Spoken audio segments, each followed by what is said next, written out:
새 노래로 여호와께 찬송하라. 대저 기이한 일을 행하사 그 오른손과 거룩한 팔로 자기를 위하여 구원을 베푸셨도다. 여호와께서 그 구원을 알게 하시며 그 의를 열방의 목전에 명백히 나타내셨도다. 저가 이스라엘 집에 향하신 인자와 성실을 기억하셨으므로 땅의 모든 끝이 우리 하나님의 구원을 보았도다. 온 땅이여 여호와께 즐거이 소리할지어다. 소리를 발하여 즐거이 노래하며 찬송할지어다. 하나님은 영이시니 예배하는 자가 신령과 진리로 예배할지니라. 아멘.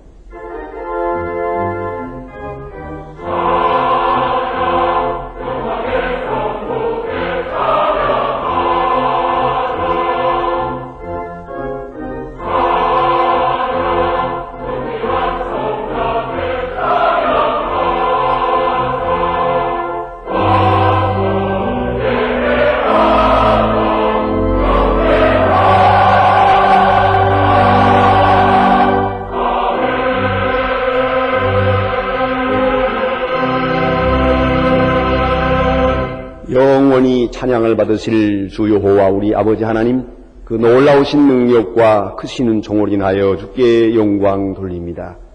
죄와 사망에서 우리를 건지신 주 예수 그리스도의 구속의 은혜를 길이길이 찬양하오며 오늘도 우리와 함께해서 하셔서 날마다 새롭게 하시는 성령의 교통하심을 인하여 찬송을 부릅니다. 성부, 성자, 성령께 세세무궁토록 영광이 있을지어다. 아멘. 다같이 고개 숙이셔서 겸손한 마음으로 참회의 기도를 드리시겠습니다. 긍휼이 풍성하신 아버지 하나님, 이 어둡고 어수선한 세대에 살던 저희들 다시 주의 전으로 모아주시니 진심으로 감사합니다. 죄악된 세상에 살며 죄와 더불어 먹고 마셨으며 불의한 세상에 살며 불의와 타협하며 살았고 절망적인 세대에 살면서 우리는 다시 함께 걱정하며 함께 낙심하며 절망하며 그렇게 살다가 오늘도 주께서 용납하시고 이끌어 주시기에 감히 주님 앞에 다시 모였습니다. 이 시간이 있도록 은혜 주신 주께 감사드립니다. 원하옵는 것은 돌아오는 탕자를 영접하신 것 같이 우리를 영접해 주시며 회개하고 돌아오는 자의 과거를 묻지 아니하신 주님의 사랑을 의지하고 이제도 참회의 기도를 드리오니 우리의 참회가 하나님께 상달되며 사죄의 은총을 힘입는 은혜의 시간 되기를 기도하옵나이다. 아버지 하나님, 많은 은혜 가운데 살면서도 은혜를 부인하며 살았습니다. 주의 권능을 의지하여 살아가면서도 우리는 어느새 나 자신의 힘에 의지하고 내 지식, 내 경험을 신뢰하면서 살다가 이렇게 모든 일이 다 화국으로 치닫는 것을 보면서 모든 인간의 생각과 인간의 자랑을 다 버리며 주님 앞에 나왔습니다. 아버지 하나님, 불쌍히 여겨 주시옵소서. 물질이 만능인 것처럼 생각해서나 그것 또한 아무것도 아닌 것을 이제 깨닫고 주님 앞에 나왔습니다. 지위와 명예가 소중한 것처럼 여겨 그렇게 온 생을 기울여 쫓아갔지만은 이것 또한 허사임을 알고 겸손한 마음으로 이제 주님 앞에 돌아왔습니다. 주여 불쌍히 여겨 주시옵소서. 주는 우리를 사랑하셨지만 사랑받지 못한 자인 것처럼 살며 주의 능력과 지혜가 우리와 함께 하셨기에 내가 있음을 어느새 잊어버리고 내 지혜와 내 능력으로 사는 것처럼 교만했던 지난 날을 용서하여 주시옵소서. 하나님 아버지, 배고픈 자에게 양식을 주지 못하며 눌린 자를 위로하지 못하며 어느새 나 중심으로 살고 나의 안위를 위해서 살았던 모든 일들을 주님 앞에 깊이 자복하오니 용서하시고 이 모든 악과 허물에서 건져 주시옵소서. 지금은 하나님과 나만이 아는 죄를 생각하며 묵묵히 참회의 기도를 계속합니다.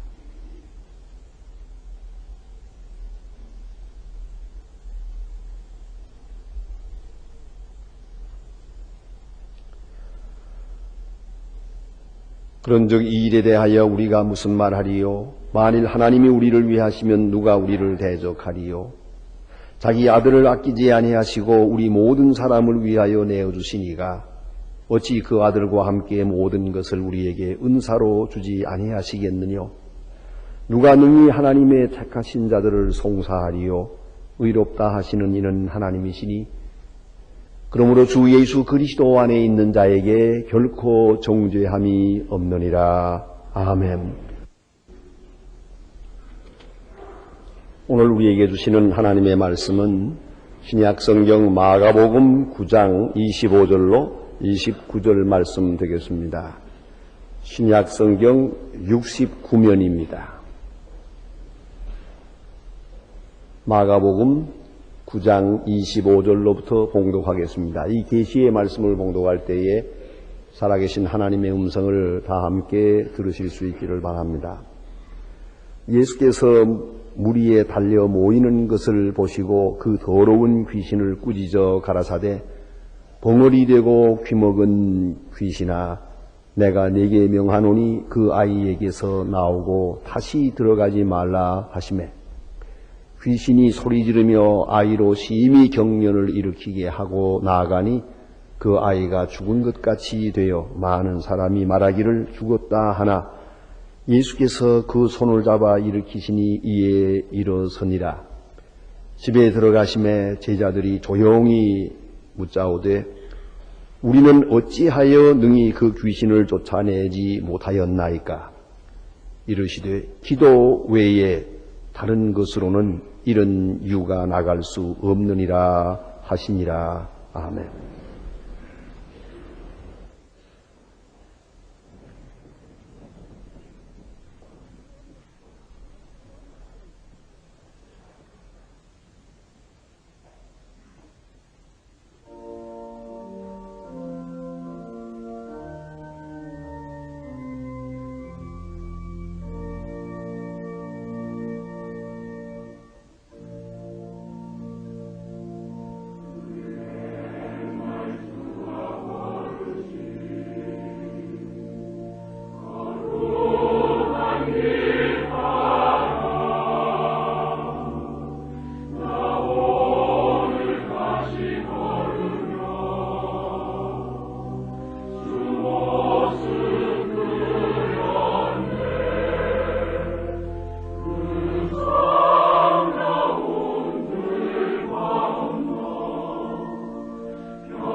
몇 년 전에 제가 겪은 이야기입니다.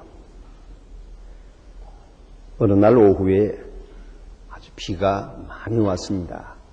막 쏟아붓는 것처럼 오는 그런 시간에 청계천 고가도로로 차를 몰고 달려가고 있었습니다. 3일로에 들어서면서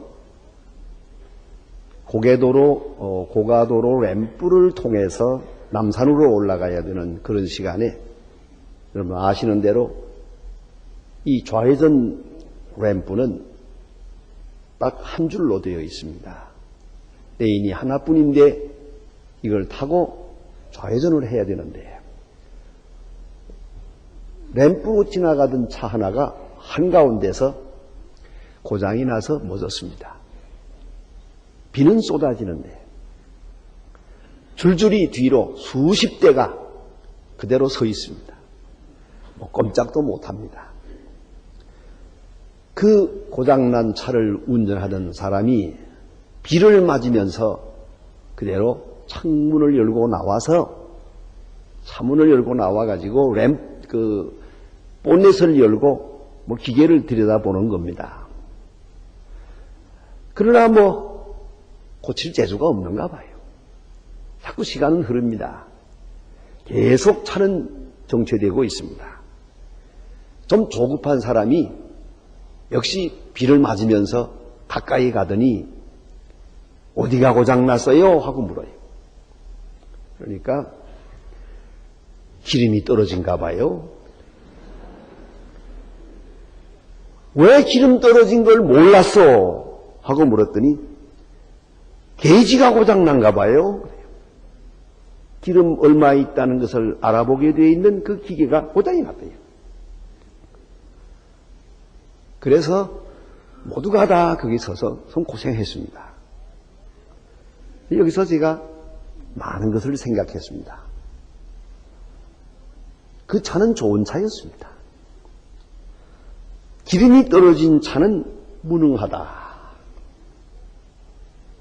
아무리 고급차라도 소용없다. 기름 떨어진 차는 못 간다. 간단한 이치입니다.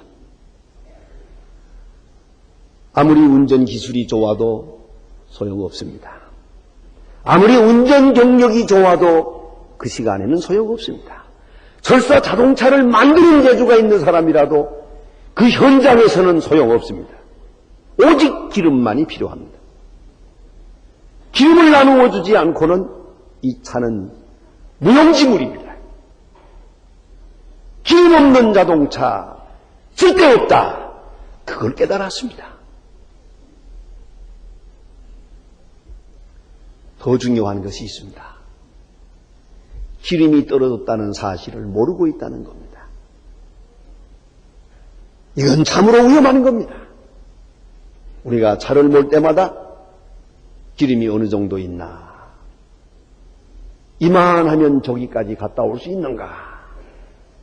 그걸 항상 생각하며 살아야 돼요. 기름이 달랑달랑 하는데 기도하면서 가겠습니까? 기름을 채우기 전에는 소용없다. 이걸 생각했습니다. 오늘 본문에 나타난 이야기는 우리에게 시사해 주는 바가 많습니다. 많은 것을 우리에게 깨닫게 합니다. 예수님께서 어떤 날 변화산에 올라가십니다. 세 제자 베드로, 요한, 야고보를 데리고 산에 올라가서 며칠 후에 예수님께서 십자가를 지시게 되기 때문에 그 많은 환난과 고통을 넉넉히 견딜 수 있도록 하시기 위하여 제자들에게 앞에 있을 영원한 나라의 영광을 잠깐 보여주었습니다. 이러한 큰 경험을 하게 되는 순간 그들은 은혜가 많았습니다마는 산 밑에는 9 제자가 예수님이 내려올 때까지 그대로 앉아서 기다리다 못해서 졸고 자고 있었습니다. 그러던 중에 새벽쯤 됐을 때 예수님은 내려오시는 도중인데 바로 그 시간에 이상한 일이 생겼습니다. 어떤 아버지가 귀신 들린 어린아이 하나를 데리고 왔습니다. 이건 귀머거리 벙어리 귀신이에요. 말도 안 하고 아주 고집스러운 이 귀신. 그래서 불 속에도 뛰어들고 물 속에도 뛰어들고 자기 몸을 상하게 해서 피를 내고 이런 아이를 데리고 있는 이 아버지 얼마나 마음이 아팠겠습니까? 이 기막힌 일입니다. 아버지 심정으로 볼 때 이래서 고쳐보려고 백방으로 의사다 병원이다 뭐 안 간 데가 있겠습니까? 할 수 있는 일은 다 했습니다마는 효력이 없었는데 예수님께 가면은 어떤 병이라도 고칠 수 있다더라 하는 소문을 듣고 이렇게 물어서 여기까지 이 아침 일찍 여기에 나타나는 것입니다. 저는 여기서 좀 생각을 합니다. 이 어린아이가 왔을 때 이렇게 말했으면 얼마나 좋을까. 예수님이 이제 산에서 내려올 겁니다. 곧 내려오시면 뭐 이까짓 건 문제가 아닙니다. 뭐 죽은 자도 살리는데 뭐 그저 깨끗하게 고쳐줄 테니까 안심하고 여기서 기다리세요. 이렇게 했더라면 얼마나 좋을까. 그런데 제자들이 그렇지 않았습니다. 9 제자가 모두 드러나서 자기가 고쳐보겠다는 겁니다. 자기가 할 수 있다고 생각을 했어요. 그래서는 예수의 이름으로 명하노니 나가라, 나사렛 예수의 이름으로 명하노니 나가라 뭐 했겠죠. 아마 그래서 자기 권능을 과시하고 모든 사람 앞에 좀 우쭐해보고 싶었던 것 같아요. 그러나 여의치 않았어요. 이 어린아이는 점점 소리를 지르고 점점 악해졌고 아버지는 이 일로 인하여 낙심하게 됩니다. 예수님의 제자들은 여기서 당황하게 되고 아주 부끄러워졌습니다. 이 창피하게 됐습니다. 이 상황이. 이렇게 부끄러워하고 있을 때 예수님께서 내려오십니다. 그리고 예수님 말씀하십니다. 믿음이 없는 세대여 이렇게 말씀하십니다. 그리고 이 어린아이의 병을 고쳐주시고 귀신을 내쫓았다 하는 이야기입니다. 제가 신학대학에서 이래저래 한 30여 년 동안 가르치다 보니까 제자들이 많은데 제가 가르친 사람 가운데 한 사람 젊은 목사님, 이 목사님이 개척교회를 하는데 교인이 한 100명 이렇게 되고 상가에 그 방 하나를 이렇게 얻어서 열심히 목회하고 있는 정열적인 젊은 목회자가 있었는데 어느 날 설교를 하는 중에 교인 가운데 한 사람이 벌떡 일어나면서 소리를 지르는 귀신 들린 사람이란 말이에요. 이 소란을 떠는데 그때 어떻게 하느냐가 참 중요한데 이 목사님이 그때 실수를 합니다. 내가 교인들 앞에서 이 귀신을 내쫓아줌으로써 좀 내 위상을 높여야 되겠다. 그런 생각을 한가 봐요. 그래서는 설교하다 말고 교인들 사옥에 들어가가지고 그 사람을 앞에 놓고 모든 사람들 지켜보는 가운데서 나사렛 예수의 이름으로 명하노니 나가라! 하고 소리를 지르는데 나가 주었으면 얼마나 좋겠습니까? 그렇지 않았어. 얼마나 소리 지르고 발광을 하고 말이야. 야 이놈아 내가 누구냐. 이러고 고함을 지르는데 얼마나 부끄러웠는지 교인들은 실망하고 그 다음 날 나한테 전화를 걸었어요. 목사님 이런 때는 어떻게 하는 겁니까? 뭘 어떻게 사표내야지. 그러세요. 지식이고 학벌이고 박사고 소용없다. 영권이 없으면 끝난 거 아니냐? 영적 능력이 없다면 목사가 무슨 소용이냐 그게. 이거 목사님 좀 살려주십시오. 그런 얘기를 해서 한번 만나서 얘기해 본 일이 있습니다. 여러분 생각해 보세요. 이 얼마나 부끄러운 일입니까? 문제의 초점은 여기에 있습니다. 오늘 본문에서도 보면은 자기의 무능을 미처 몰랐다는 것입니다. 뭘 아는 줄 알았는데 지금 보니 아무것도 아는 게 없어요. 뭘 가진 줄 알았는데 가진 것도 없어요. 뭘 할 수 있는 줄 알았는데 하는 게 아무것도 없어요.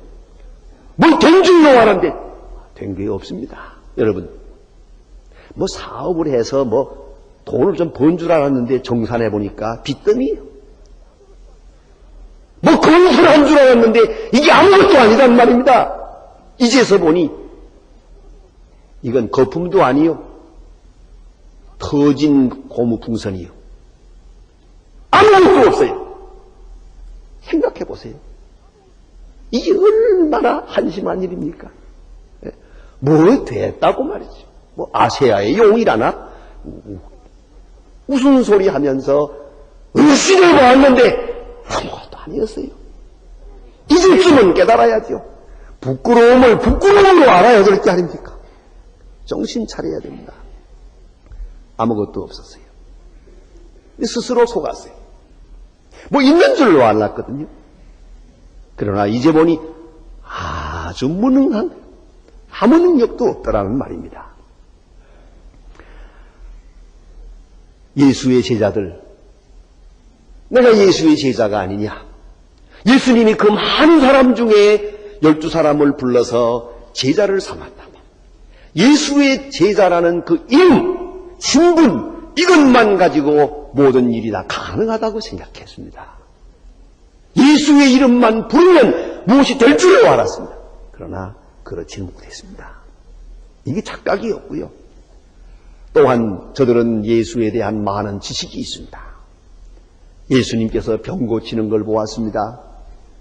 뭐 많은 귀신을 내쫓는 것도 보았습니다.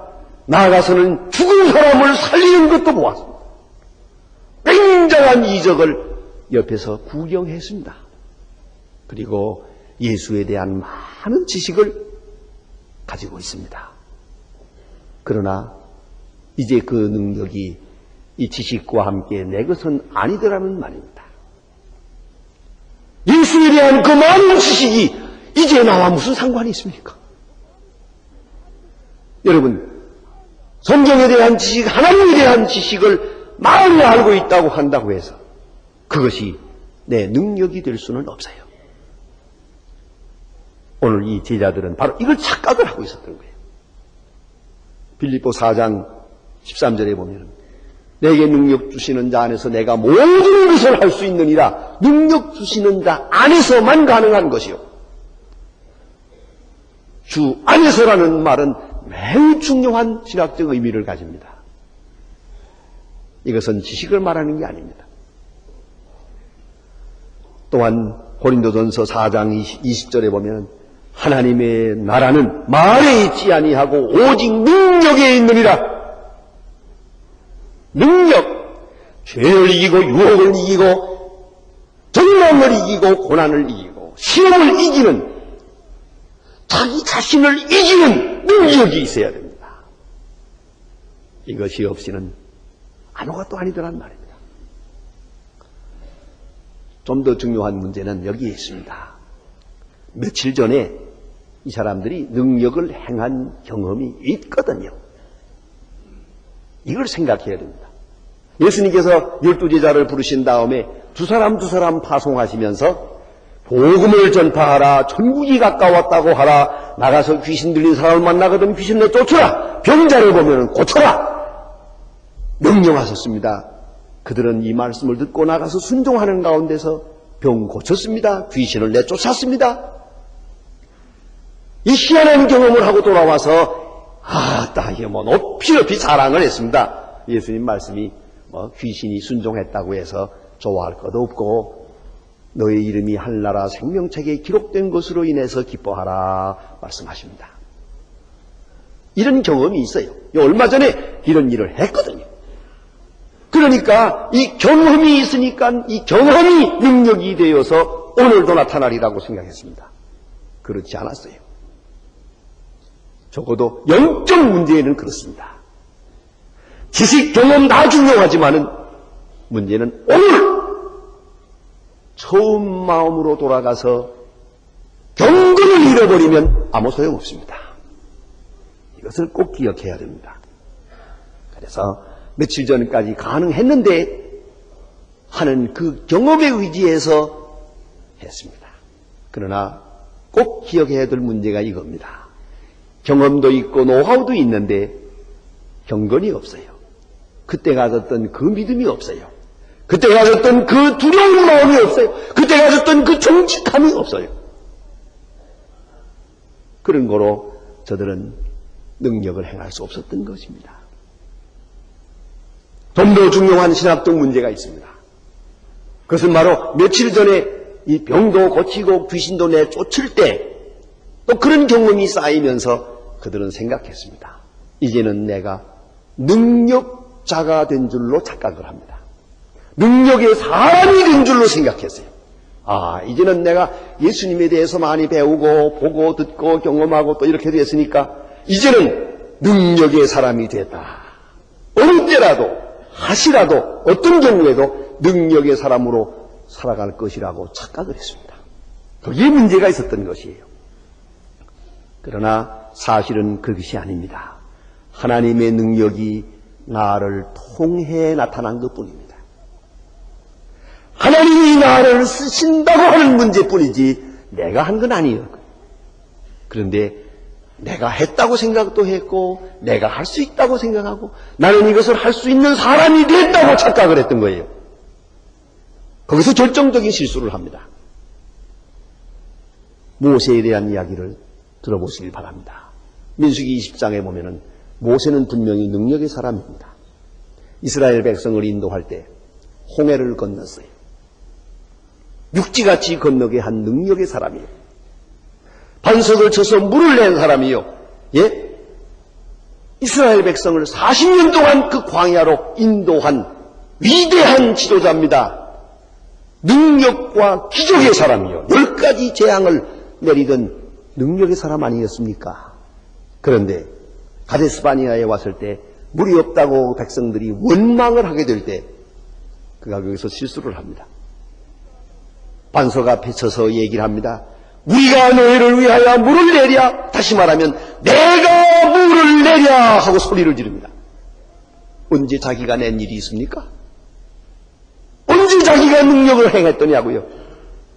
하나님이 능력을 나타내시고 자기는 심부름을 한 것뿐이에요. 그런데 감히 어떻게 이런 소리를 지릅니까? 하나님께서 크게 책망하십니다. 너는 나의 거룩함을 드러내지 아니하고 나를 믿지 아니하고 나를 거룩했느니라 3가지 죄목을 들어 말씀하시고 너는 요단강을 건너가지 못한다고 말씀하십니다. 얼마나 중요한 말씀입니까? 그 어느 때라도 내가 한 게 아니에요. 한평생 능력을 나타냈더라도 그 내가 한 게 아니에요. 하나님이 하신 일이요. 나를 통해서 하신 일이요. 나는 그의 사환과 그의 종과 그의 심부름하는 사람이 됐을 뿐이요. 그것을 잊지 말아야 합니다. 모세가 이런 실수를 한 것처럼 오늘 여기에 있는 제자들도 내가 한 줄로 알고 어제 했으니까 오늘도 할 수 있다고 어제 경험이 있지 않느냐 그런 걸 오늘도 가능하다고 생각한 것이에요. 거기서 큰 잘못을 범하게 됩니다. 특별히 이렇게 되다 보니까 자기 무능의 이유를 모르고 있었습니다. 능력이 빠져나간 것도 모르고 벌써 나는 무능한 자가 되어 있다고 하는 사실을 모르고 있었어요. 그러다가 이 망신을 하게 된 겁니다. 이 부끄러움을 사게 된 것이에요. 사도행전 3장에 보면 베드로와 요한이 그 성전 미문에 올라갑니다. 나면서부터 안진뱅이 된 사람을 일으키는 기적을 나타냅니다. 그럴 때에 많은 사람이 그를 우러러보면서 마치 하나님을 보는 것처럼 그 앞에 존경을 보내게 됩니다. 그럴 거 아니겠어요? 그때 베드로와 요한은 말합니다. 왜 이 일을 기이히 여기느냐? 왜 이상한 눈으로 보느냐? 우리는 아무것도 아니다. 오직 예수의 이름이 이를 능력을 나타냈느니라. 우리는 아무것도 아니라는 말을 강조합니다. 심지어 베드로는 사도행전 10장에서 말합니다.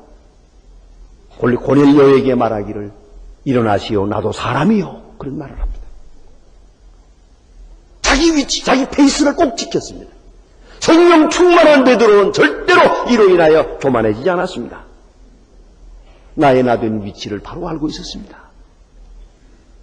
오직 하나님의 은혜로 내가 있을 뿐이라는 것을 알고 있었습니다.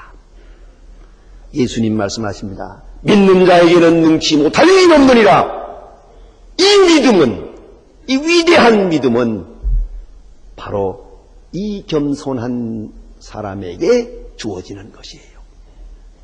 예수님께서 대답하십니다. 자, 우리는 어찌하여 능력을 나타내지 못했습니까? 제가 거기다 줄을 달면은 며칠 전에는 됐는데 왜 오늘은 안 됐습니까? 며칠 전에 할 수 있었는데 왜 오늘은 못합니까? 이에 대한 예수님의 대답은 기도 없이는 안 된다 그랬어요. 믿는 자에게는 능치 못할 일이 없느니라. 꼭 믿음이 필요한데 왜 믿음이 없습니까? 기도 안 했으니까. 믿음은 하나님과 영적으로 교통하는 유일한 채널입니다. 기도는 그 믿음을 갖게 하는 것입니다. 바른 믿음에 서게 하는 것이옵시다. 여러분, 신뢰 지수는 경제 개발, 경제 발전 지수보다 우선한다는 것을 알아야 합니다. 우리는 너무나도 많은 것을 생각했습니다. 그러나 가장 귀중한 것을 잃어버렸습니다. 미국에 이민 가 있는 우리 교포들을 만나보면 그런 얘기가 많습니다. 미국 사람들은 집을 사도 30년 부로 사서 30년 동안 돈을 뭅니다. 자동차를 사도 3년 동안 뭅니다. 월부로. 그래서 꼬박꼬박 3년을 돈을 뭅니다. 근데 우리는 돈 많이 가지고 간 사람들이 일시불로 확 내고 삽니다. 여기에 문제가 있습니다. 일시불로 돈을 내고 산 사람은 절대 믿어주질 않습니다. 저 사람의 돈은 믿을 기 못 돼요. 신용도가 그냥 떨어집니다. 이것을 월부로 사고 3년 동안 정확하게 계속 물고 나면은요, 이것이 신용도가 됩니다. 이것이 크레딧이 되어가지고 담보 없이 돈을 꿀 수가 있습니다. 이걸 알아야 합니다. 우리는 돈이 있는 줄 알지만 돈은 신용의 가치가 없어요. 그 사람의 진실은 따로 있는 거예요. 이걸 잊지 말아야 합니다. 돈이 담보가 아니고 신용이 담보라는 것을 깨달아야 합니다. 우리는 지금 돈은 좀 가졌는지 모르나 세계에 있어서 신용도에 있어서는 맨 밑바닥을 헤매고 있습니다. 한국 돈을 믿을 수 없고 한국 은행도 믿을 수 없고 한국 사람도 믿지 못합니다. 일본이 경제가 높다고 하지만은 신용도에 있어서는 일본도 비크랬습니다. 상급이 못 됩니다. 왜요? 갑자기 번 돈이니까. 이걸 알아야 합니다. 우리가 이 신용이라고 하는 것, 이 신뢰지수라고 하는 것은 아주 중요한 것이에요. 이걸 잃어버리면 아무것도 없는 거예요. 그런데 우리는 요새 그렇지 않아도 어려웠던 신용지수가 아주 밑바닥으로 떨어졌습니다. 다시 시작해야 합니다. 철학자 키에 게고르는 untested faith라고 하는 말을 씁니다. 체험되지 않는 신앙, 체험적이 못 되는 신앙이란 가치가 없는 거예요. 머릿속에서 맴도는 신앙 가지고는 아무 의미도 없어요. 깊은 신앙적 체험이 필요합니다. 신학자 닐스 페리라고 하는 분은 믿음의 세 단계를 말합니다. 전통적 기독교의 교리를 받아들이는 고백적 신앙, 그 다음에는 정직해지는 신앙, 자기 자랑이나 위선이나 공로를 다 포기하고 하나님 앞에 정직해야 합니다. 이것이, 그리고 그 안에 행복할 때 두 번째 단계요. 세 번째 단계는 하나님을 아버지로 고백하고 모든 것이 하나님의 은혜요. 그 안에 내가 있음을 깨닫는 믿음입니다. 이제서야 바른 믿음의 사람이 되고 바른 믿음을 가질 때 비로소 능력의 사람이 됩니다. 이것은 기도 외에 불가능합니다. 기도 없는 믿음은 단순한 관념이요, 지식이요, 신념에 불과합니다. 오직 기도, 하나님과의 관계가 똑바로 되고 기도와 함께 바른 믿음에 서고 바른 믿음을 가지게 될 때 능력의 사람이 되는 것이옵시다.